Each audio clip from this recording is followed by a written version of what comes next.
Cool breeze, sitting at like 70 degrees. Feeling at ease, doing what I please.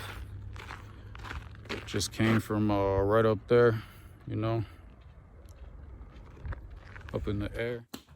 Yeah, all right. What it do? What it say? Something new for today. Gotta get into a topic with no delay. So, on to what I gotta say, man. Yeah, today I'm gonna be talking about GameStop, the company, the stock, like how I'm looking at it. You know, like what I think about the company, what I think about the possible opportunity to buy the stock right now, why it's even looking like an opportunity possibly to buy the stock right now. But before I get into everything, I want to start out this one really by saying, this is gonna be like the risk one. Like I usually don't deal with these kind of stocks too much, but I just figured for today I would do something different. This is kind of like a rare opportunity in my opinion, due to the fact that it's as risky with stocks as you want it to be. I mean, really, you could be trading options and make it super risky. You could be trading just regularly and put a stop limit and put it, as much control, as much risk as you want. So the risk factor is really up to you. And I'm going to talk about, later in the video, how exactly I'm going to play this situation out. So if you want to hear what I'm doing, go ahead and stay tuned. Talking about GameStop, it's a company, it's a business. Going to get into the GameStop history, the history of the company. Going to get into some of the failures GameStop has had. Really, the negative things that I feel like it's important to know before you'd want to, put your money into this kind of investment. But really, that negative, sometimes negative things can be good in the sense that it can bring the price really low and make it so that it's undervalued, so that you're getting a good deal, which in this case might be the situation. So I'm going to get into it. So really, me personally, I when I was younger, like a kid, I would play video games a lot, really. But I'd say like when I became an adult, by the time I was 20 years old, I really didn't play video games anymore. Today, man, maybe I'll play a video game like once in a blue moon, but I understand like a decent amount of like how their business models work, like how video games make money, how video game companies work, all that stuff. I feel like at least decent enough that it'd be something I would invest in if it was a good opportunity. So, that's one thing to think about. Like, what's your level of understanding of not only this market, but this business? So, I've only been to GameStop a couple times, just randomly, like passing through, just wasting time, maybe like 5 minutes here and there, seeing what they have. Yeah, so basically, this is not a business that I spend money on. This is not a business that I personally like consume. This is not a business that I would be supporting financially myself. So this is all something I would be really just looking at from the sideline. And like I said, I'm going to be explaining with the chart. I'm going to put the chart up on the video and really show, what my plan is on this. I haven't invested into it yet because I'm waiting for the better opportunity. Really, I don't feel like it's it's a little too risky for me right now. And I think hopefully in a little bit of time, the risk level will drop a little bit. And if that happens, that's when I'm going to be getting in. So before I get started with the meat, why don't you go ahead and hit the like button, smash it, destroy it, whatever you want to call it, for the YouTube algorithm. Say that 10 times fast. So anyway, yeah, go ahead. If you have any comments or questions, always too, feel free. So getting into really the history of this company called GameStop, right? It was founded in 1996. Its headquarters is in Grapevine, Texas. I think I've only really been to Dallas and Houston, so I don't even know where Grapevine is. I don't know if it's a big city, a small town. By 2020, so this is 1996 to 2020, about 25 years, they were able to open more than 5,000 retail stores in over 14 different countries.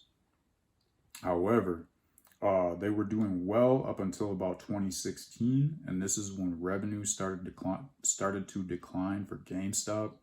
They were making about 9,364 million before the decline started, and the last year before the decline started, and by 2020, this year, they only pulled in 6,466 million. So that's like a 22% decline. However, as you'll see later, the stock price has taken a much bigger decline than that. So anyway, about 5 years ago, the company's debt to equity ratio was 1.05, which is like, almost perfect, right? Like one to one debt to equity, right? But only 5 years ago, in only 5 years, it's gone from 1.05 to 3.36. But that being said, they do have 499 million in cash, which, that ratio comes out to about 2.2 billion in liabilities. A lot of companies don't have anywhere near 499 million in reserves. So this does give them like some room to, push through this hard time and turn around if they're able to do it. Another important thing to know about this stock is they did pay dividends up until 2019, last year. That's when they stopped. And the company has been buying back a lot of their stock. Depending on the situation of the company, how much stock they're buying back, that's not always a bad thing. I have not found any source to exactly how much of GameStop owns, but from what I've been seeing, people are saying that it's a lot, which to me in this kind of situation is probably not good. Like, I would rather see like more diversification of investors. But that's also too, like, that's like kind of the culture in America right now with businesses, is like a lot of these businesses out here realize that they can get away with, buying their stocks back. And even though like the safe thing that a lot of these businesses should be doing, is using their money to really like have for like something, like a pandemic, who knows? Like a lot of these companies got in trouble because they had spent all their money on buying back their own stocks. So when this pandemic came around, they didn't have any money. So they ended up having to take handouts from the government, which the government was like, willingly gave them. So, why would any company say, oh, why would we save money? Why would we do that when we can just, the government's going to bail us out? But hey, that's like the culture right now, man. And that's not everybody. I'm not trying to say every business is like that, but that's a huge thing out here is, we got a lot of people supporting a lot of businesses and they don't know what kind of shady things these businesses are doing. A lot of this stuff is just like, not even like it should be big news to people, like, but it's not. So yeah, basically that's another reason I'm doing what I'm doing. I'm really trying to open people's eyes to how a lot of these businesses are operating, and hope that it would,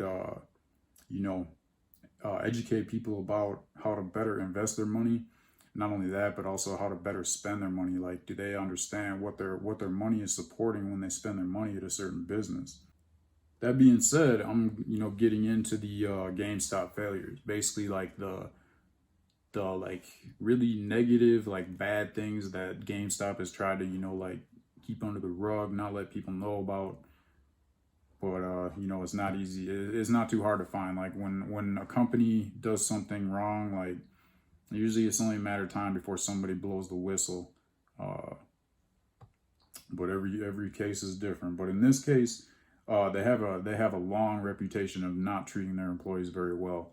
There's people all over the internet talking about all the horrible things that have happened from management. I've listened to 1 or 2 GameStop conference calls.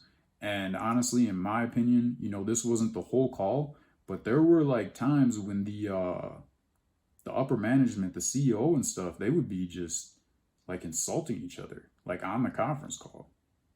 And I mean, I'm like, whoa, guys, like this is not normal on a business when you listen to a conference call. Like there's not that kind of like hatred and animosity among the upper management. So, I mean, if the news I'm about to tell you about in a little bit wasn't going on, like just knowing what I know already, what I'm about to tell you about these like failures and the negative things about GameStop, I wouldn't want to have anything to do with this company. So anyway, they also have reports for overcharging products. They had this policy called the cycle of life, which is basically like, you know, someone brings in a used game, they give them pennies on the dollar for it, and then they sell it for like, you know, 5 to, you know, whatever times more than what they paid the person. So they're saying GameStop, you know, has built up their business model on like this is how we live, is like we make the most of our money, keep our business alive through the reselling and buying of games, of used games, stuff like that. So because of this, the employees have been encouraged very heavily to basically like recommend people use things, even if they have the new version. And they've not only hidden newer versions to get people to buy the used ones, but they've also sold people new as used. So yeah, they have also most recently, and to me, this is like the biggest controversy that they've had, and this is when the pandemic happened. Basically, they consider themselves an essential business. When I mean, come on, like a video game business, retail walk-in business is not essential. Like you can order video games off the internet, which is why they have been, you know, having trouble. Like the digital revolution, man, things are changing. Things are all becoming digital. So anyway, yeah, they didn't want to shut down because, you know, they thought like, well, if we shut down, we're going to lose a lot of money. So we're going to make our employees stay working out here in this pandemic. And they did not provide them with safety gear. Apparently there were reports that were like telling them to like wrap plastic bags around their hands. I mean, like that's ridiculous. So this news that just happened, right? Like here's the main thing. Here's what makes this like a possible, like very, very high risk, very high reward. Like I would, you know, this is like gambling almost. Like not as much as a lottery ticket, I don't think, but pretty close. However, I would think you have way better odds. Like once you understand investing, like don't go buy it. You will not buy lottery tickets anymore. You will be like, you'll see something like this and you'll be like, this is going to give me way better odds on my money, a lot less risk. Because I mean, obviously you lose on a lottery ticket, you lose everything. You can make this as risky as you want with stop limits. So anyway, yeah, a few months ago, you know, people started saying that, yeah, GameStop's going out of business. The company has already closed hundreds of locations throughout the world. They've been closing, you know, every couple months. It's like they pick a new like bunch of locations and close those. Mid-September 2020, GameStop announced Ryan Cohen, who previously was not part of their team, had purchased about 10% of the company and plans to compete with Amazon. Like basically he wants to, you know, take over this company. And this is another thing. He wants to take over this company. However, he's not officially like, you know, on the board. From what I understand, he's not an employee of the company. He just simply owns about 10% of the stock. But yeah, he said, you know, he bought up 10% of the stock, and he comes out and says, you know, I plan to work with GameStop, and my vision is to basically defeat Amazon in this industry, be the number one digital gaming market. I mean, hey, like basically Ryan Cohen is the founder of Chewies.com. It's an online pet store. He co-founded Chewy in 2011, sold it to PetSmart in 2017 for $3.35 billion.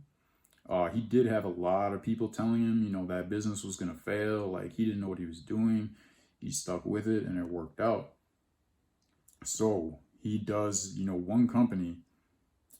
he made it work, and he turned it into like, basically, like, from what I understand, Chewy is like the number one for, you know, digital online pet sales, pet supplies, stuff like that.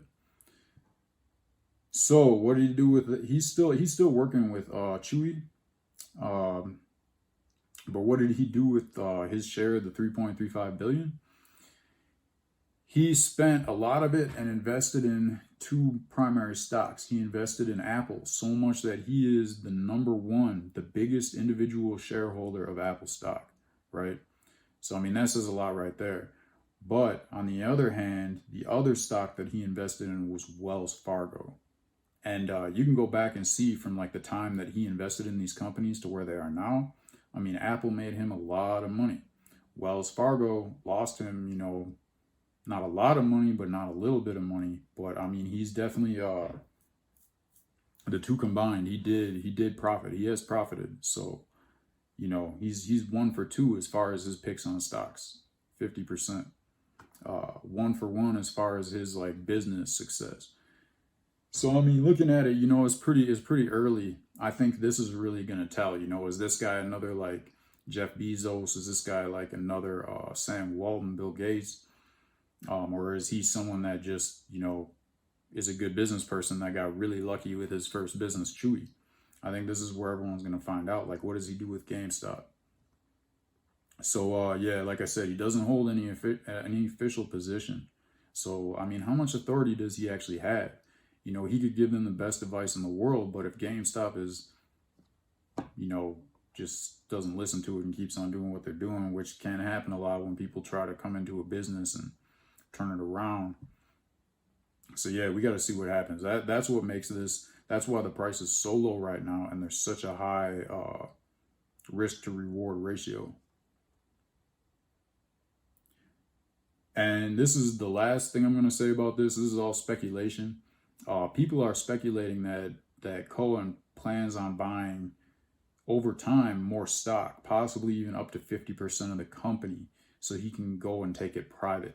And the main reason people think this is because he just hired a lawyer who specializes in taking companies private.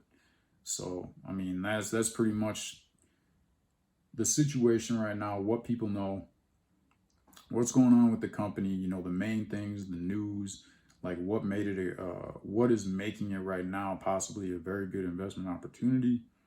So now what I'm going to do is I'm going to like put the chart up. Yeah.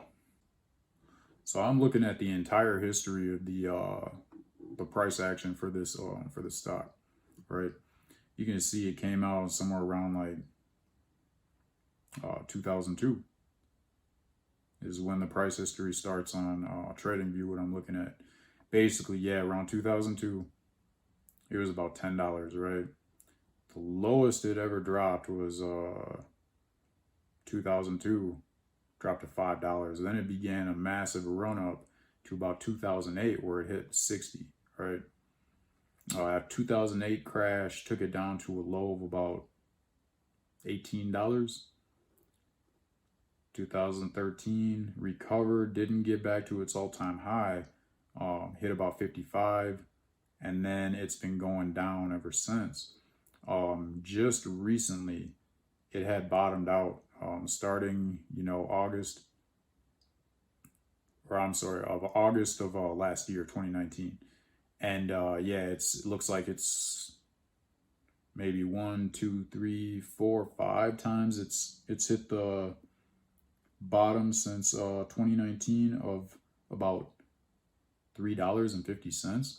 So I mean, it's gone down from about over $60 to $3.50, right? Up until that news came in that Cohen purchased 10% of this company. That's when it basically doubled in just a couple days. Right now it's at about $10, right? Well, the main thing that I'm concerned with this news is, was the spike in the price recently because people bought it because of the news? Or was it because, which I think would probably be much more likely, this at the time that this spike happened was like the number one shorted stock in USA, meaning like more people were shorting it. There was more money shorting the stock, more people who put their money down that, I don't know if you know how a short works, but basically you're putting money down that the price is going to go down. So if the price does go up, what happens is these people put this order in, and if it goes up instead of down, then the way a short works is they end up like rebuying the stock back. So what a short squeeze is, what I think is more likely what happened here than a bunch of people putting money into the stock and buying it off of this news. What I think happened is basically there was a huge short squeeze because there were so many short orders. All it would take was just a little bit of manipulation to get all those short orders just to go and buy, which would have caused a short squeeze. Right now it's sitting at like 1020. What I'm thinking is, if I buy this, I'm hoping that it starts a correction that's going to go down to the next level of support, which is about $6 to $7. So if I can get it 7 or anything under, that's when I'm picking it up. So I'm hoping like sometime in the next like week or two, it corrects down to like 7. Now, the reason I'm not buying it right now, even though it could spike up just from here, is because I think right now it's maybe like 50-50 chance. This is just my opinion. I want you to listen to what I'm saying and just like use it to educate yourself on how my mind is processing this situation. Make your own decisions. I'm not trying to tell you what to do. Like, you always got to make your own decisions. And I have to say that because like the SEC has regulations, and I can get sued if I tell you like you should go out and buy this stock, or whatever, stuff like that, which I mean, I think is ridiculous, but that's another video for another day. So anyway, yeah, I'm hoping I'm going to buy it at 7. Now, if it just shoots up, I won't be buying it in the short term. Like, say it just goes to like $20 or $15, like in the next like couple weeks, I'm leaving that alone, man, because I feel like if it does that, the potential for it to have like a massive crash after that is going to be pretty big. And I'm not trying to lose like 50%, or even like 10%, man, really. So like, what I'm saying is like, I see this as like very risky, kind of a gamble, but something to where like, I don't want to put too much money into it. Like a situation like this, I'm definitely like keeping like maybe like 1 or 2% of like my bankroll that I would put into something like this, right?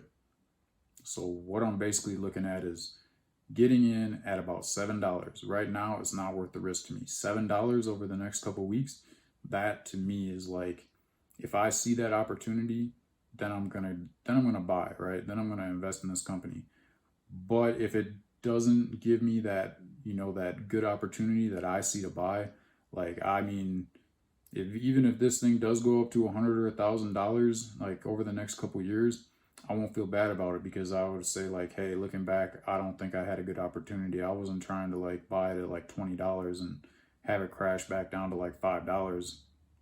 But you never know what's going to happen. You just got to go with your gut. You got to go with education. Education is the key with this. Yeah, so just be careful. There's a lot of hype right now, especially in the news and stuff, that, this guy Cohen's going to come in and just like turn the company around and everything like that, making it sound like it's no big deal. But no, this is not easy what they're trying to do at all. It's going to be very difficult. So anyway, yeah. That's about it for today. I hope you got some value out of what I had to say, coming through with new information with no delay. So you know what to do. Hit up the like button, hit up the subscription button too. Also, if you have your own opinion on GameStop, ticker GME, the company or the stock, go ahead and leave your opinion, leave any comments. If you think I'm wrong about anything, man, go ahead and call me out. Like, I'd like to hear it. I'm always trying to hear like the opposition opinion, and I'm not getting mad about it. I'm not trying to tell people they're wrong, whatever. That's what I'm trying to hear. I'm trying to get better by hearing what people think, hearing other people's opinions. So yeah, that's it. Thanks for watching. Subscribe. I'm out. How'd the thing go? When I'll be back, I don't know. Top of the top. Back down again, like they say. People that you see on the way up, you're gonna see coming back down, but honestly, man, I didn't see any of those same people on my way up today. So that's what's up.